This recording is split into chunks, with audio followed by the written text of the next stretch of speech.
നമസ്കാരം. തെലങ്കാനയിലെ തകർന്ന തുരങ്കത്തിൽ 48 മണിക്കൂറിലേറെയായി കുടുങ്ങിക്കിടക്കുന്ന 8 തൊഴിലാളികളെ പുറത്തെടുക്കാൻ രക്ഷാപ്രവർത്തനം തുടരുകയാണ്. നിലവിൽ വിലപ്പെട്ട സമയം പാഴാക്കാതെ അതിതീവ്രമായ ശ്രമമാണ് തുടരുന്നത്. ചെളിയും വെള്ളവും രക്ഷാദൗത്യത്തിന് തടസ്സമാകുന്നതിനാൽ അവരുടെ അതിജീവന സാധ്യത കുറയുന്നതായി മന്ത്രി മുന്നറിയിപ്പ് നൽകിയതിന് പിന്നാലെയാണ് പ്രവർത്തനം ഊർജമാക്കുന്നത്.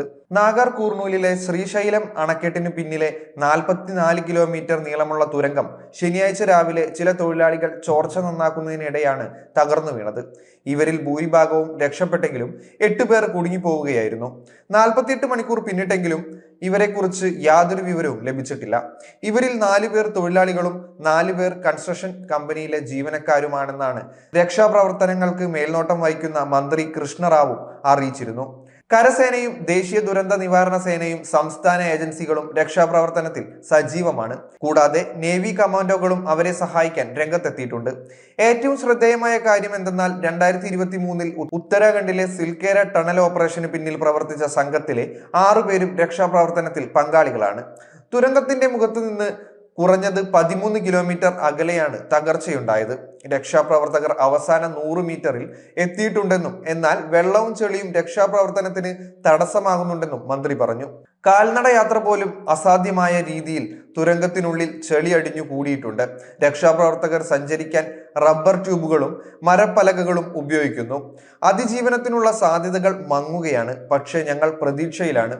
ഒരു ശ്രമവും പാഴാക്കാനില്ല എന്നായിരുന്നു മന്ത്രി അറിയിച്ചത്. കുടുങ്ങിക്കിടക്കുന്ന തൊഴിലാളികളെ പുറത്തെടുക്കുന്നതിനുള്ള പോരാട്ടത്തിൽ കൂടുതൽ ഉപകരണങ്ങളുടെ ആവശ്യകതയും രക്ഷാപ്രവർത്തകർ എടുത്തു പറയുന്നുണ്ട്. വെള്ളം പുറത്തേക്ക് ഒഴുകുന്ന തുരങ്കത്തിന്റെ ഭിത്തികളിൽ വിള്ളലുണ്ടെന്നാണ് കണ്ടെത്തൽ. തുരങ്കത്തിന്റെ തകർന്ന ഭാഗത്തെ മേൽക്കൂര ഇപ്പോഴും അസ്ഥിരമായി കിടക്കുകയാണ് എന്നാണ് മറ്റൊരു ആശങ്ക. നിലവിൽ കേന്ദ്ര സംസ്ഥാന സർക്കാരുകൾ ഒരുപോലെ സ്ഥിതിഗതികൾ വിലയിരുത്തുന്നുണ്ട്. പ്രധാനമന്ത്രി നരേന്ദ്രമോദി രേവന്ത് റെഡ്ഡിയുമായി നേരിട്ട് സംസാരിക്കുകയും എല്ലാവിധ സഹായ സഹകരണങ്ങൾ വാഗ്ദാനം ചെയ്യുകയും ചെയ്തിട്ടുണ്ട്. പ്രതിപക്ഷ നേതാവ് രാഹുൽ ഗാന്ധി ഇന്നലെ മുഖ്യമന്ത്രി രേവന്ത് റെഡ്ഡിയെ വിളിച്ച് രക്ഷാപ്രവർത്തനത്തെക്കുറിച്ച് ചോദിച്ചറിഞ്ഞിരുന്നു.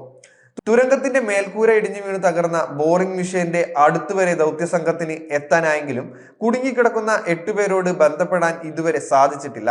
കുടുങ്ങിക്കിടക്കുന്നവരോട് ലൗഡ് സ്പീക്കർ വഴി സംസാരിക്കാൻ ദൗത്യസംഘം നിരവധി തവണ ശ്രമിച്ചു. എന്നാൽ ഇതുവരെ മറുപടിയൊന്നും ലഭിച്ചിട്ടില്ലെന്നും ജാഗ്രതയോടെ മുന്നോട്ടു പോകുകയാണെന്നും സംഘം അറിയിച്ചിരുന്നു. ശനിയാഴ്ച രാവിലെയാണ് മേൽക്കൂര പൊളിഞ്ഞ് അപകടമുണ്ടായത്.